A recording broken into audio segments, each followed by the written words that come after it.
கிறிஸ்தியேசுக்குள்ளான அனைவருக்கும் சமாதானம் உண்டாவதாக. இன்றைய தியானத்திற்காக எடுத்துக்கொள்ளப்பட்ட வேதவசனம் யோவான் 21:6.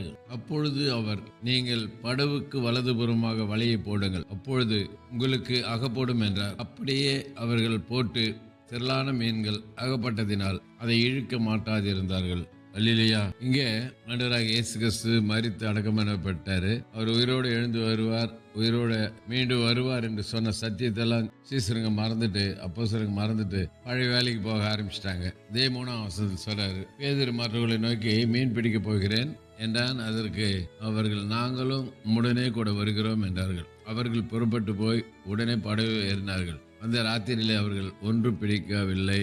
படகுல ஏறி போயிட்டு மீன் பிடிக்கிறாங்க. ராத்திரி முழுதும் சொந்த பலத்தால சொந்த சக்தியால பிரயாசப்படுறாங்க, ஒண்ணுமே கிடைக்கல. அந்த இடத்துல அந்த வழியாய் நடந்து வரும்போது ஆண்டவர் கேட்கறாரு, பிள்ளைகளே சாப்பிடுறதுக்கு அதாகில இருக்குதான்னு சொல்லி கேட்கறாரு. எங்ககிட்ட ஒன்றும் இல்லைன்னு சொல்றாங்க.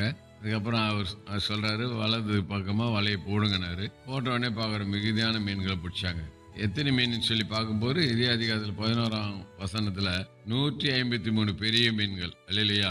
153 பெரிய மீன்கள்.